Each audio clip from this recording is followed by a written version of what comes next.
کیا تم نے نہیں دیکھا کہ تمہارے پروردگار نے ہاتھی والوں کے ساتھ کیا کیا؟ کیا اس نے ان کا داؤں غلط نہیں کیا؟ اور اس نے ان پر جھنڈ کے جھنڈ پرندے چھوڑ دیے جو ان پر کھنگر کی پتھریاں پھینکتے تھے، تو اس نے ان کو ایسا کر دیا جیسے کھایا ہوا بھس۔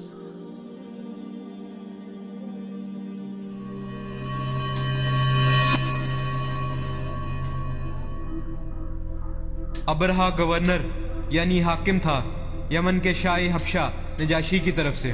یہ وہ نجاشی نہیں تھا جس کے پاس نبی صلی اللہ علیہ وآلہ وسلم کے صحابہ کرام نے ہجرت کی، بلکہ اس کے والد نجاشی نے یمن کا کچھ حصہ فتح کیا ہوا تھا، جو اس نے اپنا حاکم بھیجا ہوا تھا جس کا نام ابرہا تھا۔ ابرہا نجاشی کا حاکم تھا یمن میں، اور وہ دیکھتا ہے کہ ہر سال اس کے لوگ شمال کی طرف جاتے ہیں، تو وہ پوچھتا تم لوگ کہاں جا رہے ہو؟ لوگ کہتے ہم حج پہ جا رہے ہیں، ہم حج پہ جا رہے ہیں۔ وہ کہتا کیوں، وہاں کیا ہے؟ لوگ کہتے وہاں اللہ کا گھر کعبہ ہے۔ تو وہ کہتا میں تمہارے لیے گھر بناؤں گا جو تمہارے گھر کعبہ سے کہیں زیادہ بہتر ہوگا، اور تمہیں حج کے لیے یہیں آنا ہوگا۔ تو وہ ایک بہت بڑا گرجا گھر یعنی کلیسیا تعمیر کرواتا ہے یمن کے شہر صنعاء میں، کیونکہ وہ عیسائی تھا۔ تعمیر کروانے کے بعد وہ عیسائیوں کا سب سے بڑا گرجا گھر بن گیا جزیرہ نما عرب میں۔ وہ کہتا تھا تم سب کو یہیں آنا ہوگا، شمال میں کعبہ جانے کی بجائے۔ وہ چاہتا تھا کہ وہاں لوگوں کا میلہ لگ جائے بہت سی وجوہات کی بنا پر، وہاں عبادت کرنے کے لیے، کاروباری وجوہات کی بنا پر۔ اگلے سال جب یمن کے لوگ پھر سے حج کرنے کے لیے کعبہ چلے گئے تو اس کو بہت غصہ آیا، اور غصے میں آ کے اس نے قسم کھائی کہ میں یہ گھر ہی ڈھا دوں گا، لہٰذا لوگ ضرور میرے گھر آئیں گے۔ اس نے کہا کوئی مسئلہ نہیں، میرے پاس ایک ہاتھی ہے، ایک بڑا ہاتھی، ہم ہاتھی کو لے جائیں گے اور اپنی فوجوں کے ساتھ آگے بڑھیں گے۔ اس لیے وہ اپنی فوج کو جمع کرتا ہے، کیونکہ وہ حبشہ سے تھے لہٰذا ان کے پاس ہاتھی تھا، ورنہ جزیرہ نما عرب میں ہاتھی قدرتی جانور کی حیثیت سے نہیں رہتے تھے، لیکن کیونکہ وہ افریقہ سے تھے لہٰذا اس کے پاس ایک ہاتھی تھا، اور وہ ہاتھی کو جنگ کی تربیت دینے سے واقف تھے۔ اور جب وہ کعبہ کی طرف روانہ ہوا اپنی فوج کے ساتھ، جس میں کچھ کہتے ہیں تقریباً 8 ہاتھی تھے اور کچھ کہتے ہیں تقریباً 20 ہاتھی تھے، بیشتر روایات کہتی ہیں وہاں صرف ایک بڑا ہاتھی تھا، باقی عام اونٹ وغیرہ تھے۔ کچھ مورخین کہتے ہیں نہیں، یہ بہت سے ہاتھیوں کی پوری فوج تھی، لیکن قرآن پاک ایک ہاتھی کا ذکر کرتا ہے، الفیل، مطلب ایک ہاتھی۔ تو اصحاب فیل یعنی ہاتھی والے لوگ، بڑا بہت بڑا ہاتھی، اور وہاں فوجیں تھیں جو ہاتھی کے ساتھ آئی تھیں۔ اور یہ بھی کہا جاتا ہے کہ اس نے کعبہ جانے کے لیے ایک عرب دورہ رہنما رکھا تھا۔ انہوں نے مکہ المکرمہ کی طرف چڑھائی شروع کی۔ جب وہ طائف کے قریب پہنچے تو وہ ایک قاصد بھیجتے ہیں کہ جاؤ سید یعنی اہل مکہ کے سردار کے پاس اور انہیں کہو ہم لڑنا نہیں چاہتے، ہم آ رہے ہیں، ہم کعبہ کو ڈھائیں گے اور واپس لوٹ جائیں گے۔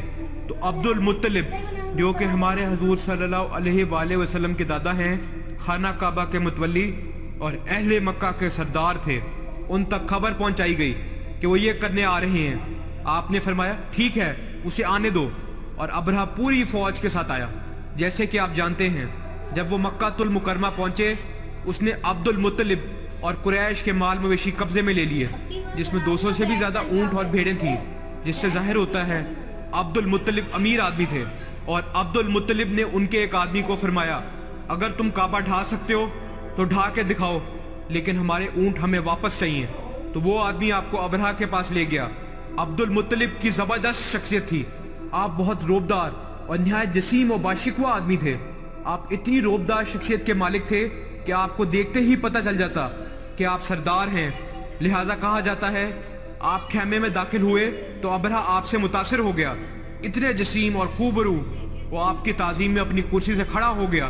وہ آپ سے کہتا ہے مجھے آپ سے کوئی مسئلہ نہیں، آپ بس شہر سے چلے جائیں اور میں آپ کے گھر کو ڈھا دوں گا، اور مجھے تم لوگوں سے کوئی مسئلہ نہیں، ذاتی کچھ بھی نہیں ہے، میں صرف آپ کی عبادت گاہ کو ڈھانا چاہتا ہوں۔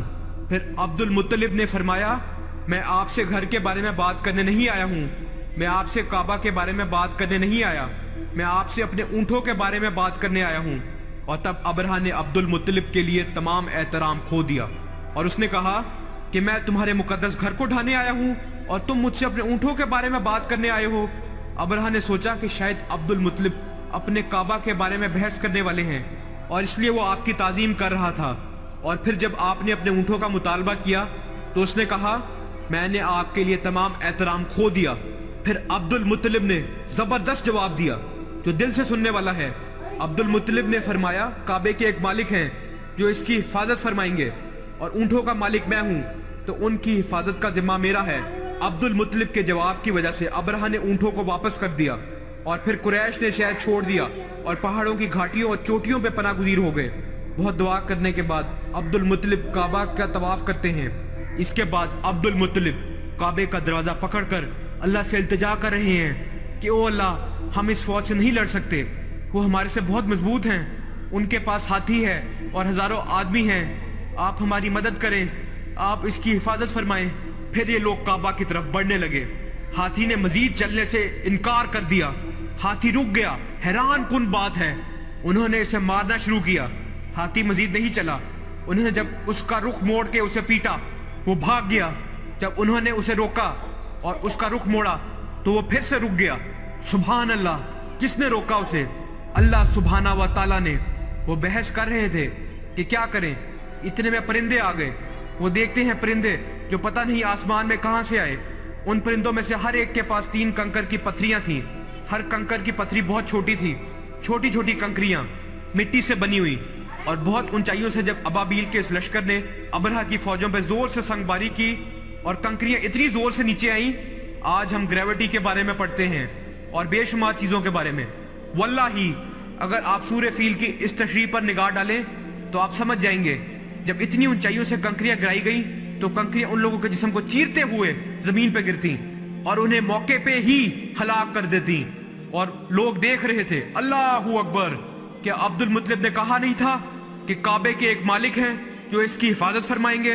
تمہیں یاد رکھنا ہوگا کہ اس دن سے لے کے آج تک کعبہ کی حفاظت اللہ سبحانہ و تعالیٰ فرما رہے ہیں، تو یہ عذاب اللہ سبحانہ و تعالیٰ کا بھیجا ہوا تھا۔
کیا تم نے نہیں دیکھا کہ تمہارے پروردگار نے ہاتھی والوں کے ساتھ کیا کیا؟ کیا اس نے ان کا داؤں غلط نہیں کیا؟ اور اس نے ان پر جھنڈ کے جھنڈ پرندے چھوڑ دیے جو ان پر کھنگر کی پتھریاں پھینکتے تھے، تو اس نے ان کو ایسا کر دیا جیسے کھایا ہوا پھس۔